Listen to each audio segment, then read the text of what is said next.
Ya, terima kasih teman-teman sudah mengklik video kali ini. Di video kali ini saya itu mau cerita tentang kejadian sebelum Nabi Adam diciptakan ya. Karena kalau kejadian Nabi Adam diciptakan sampai kronologis diusirnya Nabi Adam dari surga kan sebagian besar kita sudah pada tahu semua.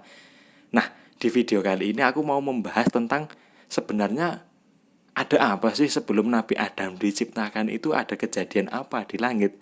Simak videonya sampai selesai ya, kita intro dulu.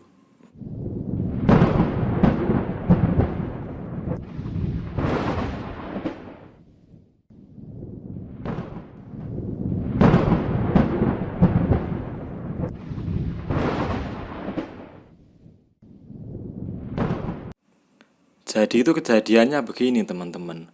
Pada waktu itu tidak terjadi apa-apa, tidak ada apa-apa. Seperti yang kita tahu dan kita yakini ya, bahwa Allah itu kan awal dan Allah itu akhir.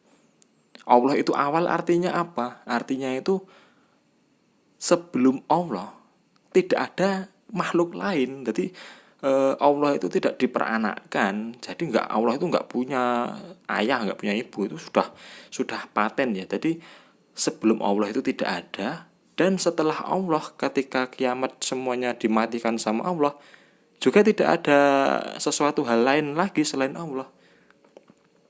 Pada waktu itu Allah itu menciptakan makhluk pertama dan yang makhluk terbesar yang pernah Allah ciptakan, yaitu adalah Al-Ars. Lah, yang jadi pertanyaan, apa itu Ars? Ars itu adalah, gimana ya, saya itu ngomongnya kayak gini itu sebenarnya takut salah karena ada beberapa orang yang ngomong kalau kita itu tidak boleh memvisualisasikan ars. Tapi di beberapa riwayat itu ada juga yang memvisualisasikan bahwa ars itu adalah singgasana Allah. Allah itu bersemayam di ars untuk mengatur segala urusan itu dari sana. Dan ars itu teman-teman, itu adalah makhluk Allah yang paling besar, mempunyai 4 tiang, dipikul oleh 4 malaikat yang besar-besar, malaikat pemikul ars. Nanti ketika hari kiamat ditambah jadi 4 malaikat lagi. Jadi totalnya nanti kalau misalnya di hari kiamat itu dipikul oleh 8 malaikat pemikul ars. Untuk saat ini kan belum kiamat. Jadi masih dipikul 4 malaikat ars. Nah, seberapa besarnya? Gitu. Ada pertanyaan gitu lagi. Besarnya ars ini teman-teman, ternyata ars ini kelak nanti bisa menjadi atap dari surga yang paling tertinggi sendiri. Surga yang paling tertinggi kan surga Firdaus, surganya para nabi sana. Lah itu ars itu adalah atapnya. Jadi kalau misalnya sekarang yo langit, bumi, 7 langit, terus apa lagi? Pokoknya semua itu masih di bawah ars semuanya itu. Dulu ketika Rasulullah Shallallahu Alaihi Wasallam berisra mi'raj ya itu ya, Rasulullah itu diperlihatkan oleh sosok malaikat pemikul ars, dan sama Allah itu Rasulullah Shallallahu Alaihi Wasallam diizinkan untuk menceritakan eh, sedikit tentang malaikat pemikul ars. Yang hadis ini riwayatnya sahih ya, dan diriwayatkan oleh Abu Dawud ini. Jadi kala itu Rasulullah itu memvisualisasikan bahwa jarak antara daun telinga yang ada dagingnya ini, yang bagian anting-anting ini loh, sama bagian pundak sini, itu sejauh 700 tahun perjalanan. Bayangkan teman-teman, 700 perjalanan itu cuma jaraknya dari sini ke sini. Bisa dibayangkan kalau full bodinya itu seperti apa besarnya. Itu totalnya ada 4 pemikul ars. Dan aku tuh pernah membaca juga ya di suatu riwayat bahwa eh, Allah itu memberikan kekuatan malaikat pemikul ars ini senilai dengan 770.000 atau 700.000 kekuatan dari malaikat biasa. Padahal malaikat biasa saja itu sudah mengerikan loh teman-teman. Ingat nggak ketika Nabi Muhammad SAW melihat sosok malaikat Jibril dalam wujud aslinya. Nabi Muhammad SAW saja yang hatinya pernah dikuatkan, dicuci sama Allah, itu saja masih kaget, saking kagetnya sampai meriang loh teman-teman. Lihat wujud dari aslinya malaikat Jibril. Padahal malaikat pemikul ars itu lebih besar daripada itu teman-teman. Kayak gitu sedikit penggambaran dari ars. Pokoknya ars itu adalah makhluk Allah yang paling besar gitu aja. Terus nanti yang kedua, setelah Allah menciptakan ars, Allah itu menciptakan kolam. Kolam bukan kolam ikan atau kolam apa ya. Kolam ini adalah dalam bahasa Arab yang berarti pena.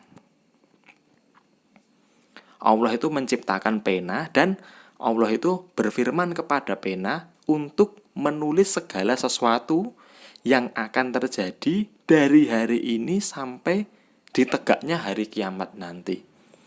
Jadi jodoh, maut, terus kejadian-kejadian alam, pokoknya semuanya itu ditulis sama kolam atas perintah Allah. Jangankan hal-hal yang seperti itu, bahkan rontoknya daun, gugurnya daun pun atau hujan yang menetes pun itu, semuanya itu sudah tertulis di dalam Lauhul Mahfuz yang ditulis oleh kolam tadi.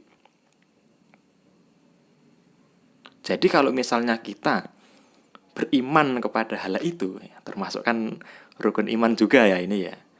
Seharusnya ketika kita tertimpa masalah, ketika kita dikecewakan, atau bahkan kalau kita pun mengalami suka, kesenangan, kita itu tidak boleh berlebih-lebihan.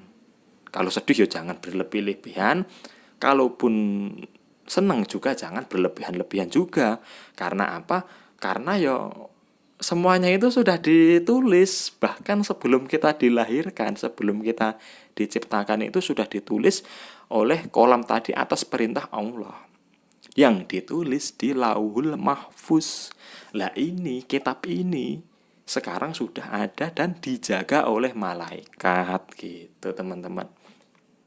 Setelah Allah berfirman kepada kolam untuk mencatat segala sesuatu yang akan terjadi sampai ditegaknya hari kiamat, maka kemudian Allah itu menciptakan segala sesuatunya. Mulai dari bumi, langit, pokoknya segala sesuatunya itu diciptakan Allah dimulai dari hari Ahad sampai dengan hari Jumat. Dan itu juga tertulis di Al-Quran ya, kalau penciptaan langit dan bumi itu terjadi dalam 6 masa. Nanti juga ada nanti penciptaan Nabi Adam itu masuk ke dalam situ teman-teman.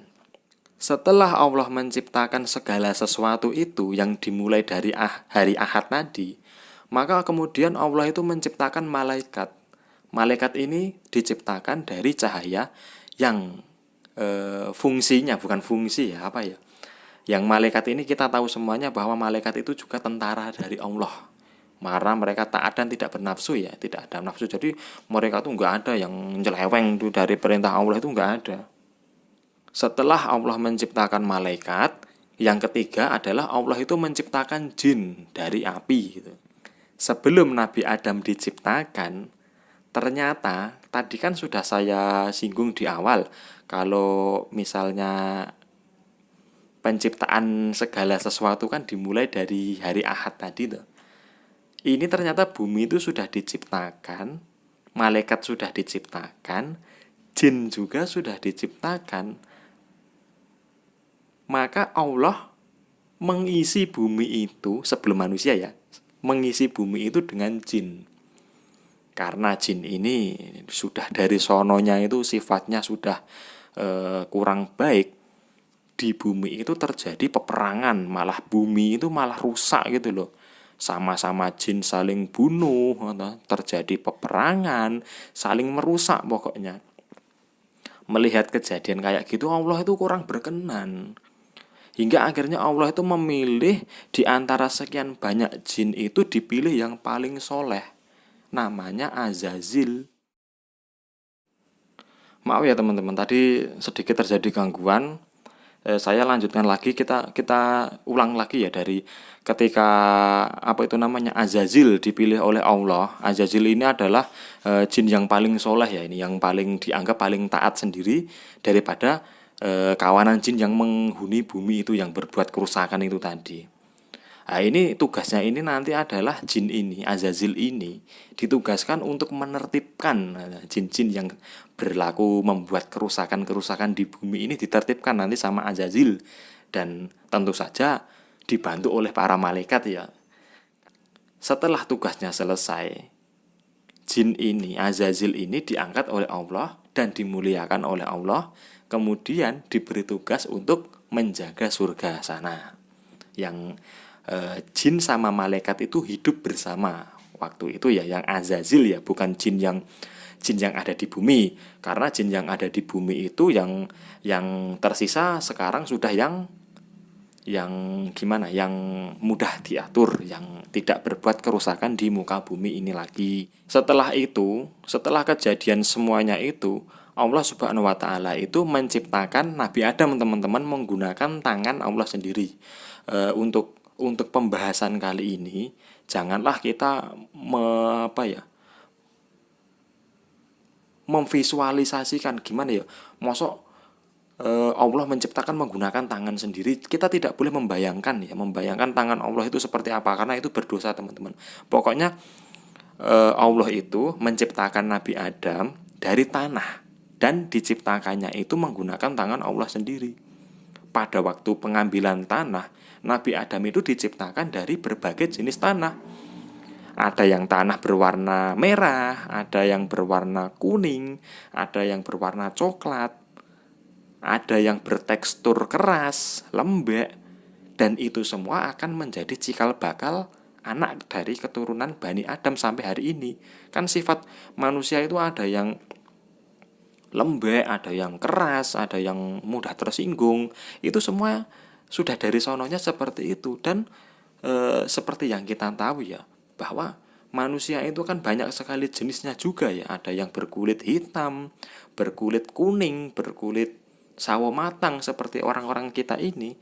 Ya itu semua karena ketika Nabi Adam diciptakan, itu sama Allah itu dari berbagai tanah. Ketika melihat Allah menciptakan Nabi Adam, para penghuni langit, yang malaikat dan para jin yang Azazil tadi yang pernah aku ceritakan tadi loh, teman-teman. Itu mereka itu merasa keanehan, karena kenapa ya Allah itu menciptakan makhluk yang menurut mereka tuh aneh gitu loh. Malaikat kan sudah bentuknya seperti itu, terus jin kan bentuknya seperti itu, ini malah Allah malah membuat makhluk lagi. Akhirnya Allah bercerita kepada para malaikat yang diabadikan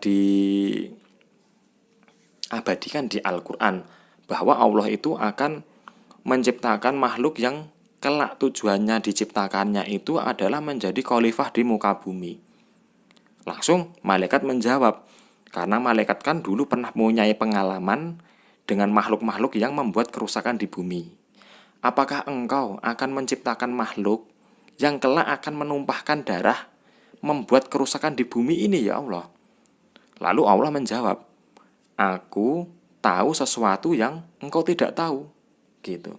Sebenarnya hikmah di balik penciptaan Nabi Adam melalui tangan dari Allah langsung itu sebenarnya ada hikmahnya loh, teman-teman. Karena apa? Karena Allah itu tidak ingin membuat makhluk-makhluk lain, terutama Azazil itu merasa sombong. Karena yang lain itu tidak diciptakan langsung oleh Allah, tapi manusia yang Nabi Adam ya itu langsung di tangan, langsung penciptanya itu Allah langsung. Jadi untuk bentuk fisik Nabi Adam kan sudah kita tahu ya, bahwa Nabi Adam itu kan tampan luar biasa. Pokoknya bentuk fisiknya bagus, karena yo langsung ciptaannya dari Allah kan, nggak mungkin loh Allah bikin yang kurang bagus gitu loh. Nabi Adam kan bagus gitu loh, ganteng luar biasa, sempurna fisiknya juga. Ketika bahasa kasarnya ya, cetakan dari Nabi Adam telah selesai, belum dikasih ruh ya ini ya, belum dikasih ruh, Allah itu sengaja membiarkan Nabi Adam itu selama 40 tahun, ada yang ngomong 40 tahun, ada yang ngomong 40 bulan, tapi kita ambil yang 40 tahun. Karena pendapat yang paling banyak itu yang 40 tahun. Ketika melihat itu, jiwa keponya Azazil itu melunjak gitu loh. Azazil itu terus mendekati, meremas-remas bagian tubuh dari Nabi Adam yang belum dikasih roh ya. Terus keluar masuk tubuhnya Nabi Adam. Makanya ketika itu sampai hari ini kita itu mempunyai lubang telinga, lubang hidung, lubang mulut, dan lubang-lubang yang lainnya itu karena dulu itu pada waktu Nabi Adam dibiarkan sama Allah selama 40 tahun itu, ya Azazil itu bolak-balik masuk ke dalam tubuh Nabi Adam. Ketika 40 tahun telah berlalu, maka saatnya Allah meniupkan ruh ke dalam jasad Nabi Adam. Nabi Adam, anggap saja kita ruhnya itu sudah sempurna di tubuhnya. Maka Allah memerintahkan semua makhluk yang ada di langit itu bersujud kepada Nabi Adam. Sampai dari sini, mungkin sebagian besar dari kita sudah tahu ya jalan ceritanya ke depan itu seperti apa. Makanya mungkin videonya tak cukupkan sampai di sini dulu. Karena aku itu cuman mau berbagi sebenarnya kejadian yang sebelum Nabi Adam diciptakan itu seperti apa gitu loh. Bumi, sebelum manusia Nabi Adam turun ke bumi karena berbuat kesalahan, yang menghuni bumi itu siapa? Itu kita sudah dijelaskan dengan kata-kata yang mungkin dari saya masih banyak kekurangannya. Jadi mohon maaf ya. Yang penting semoga saja apa yang saya omongin ini tadi bisa terdeliver kepada teman-teman yang melihat video ini. Mungkin tak sudahi dulu dari Gigih Story, mengucapkan selamat malam dan assalamualaikum warahmatullahi wabarakatuh.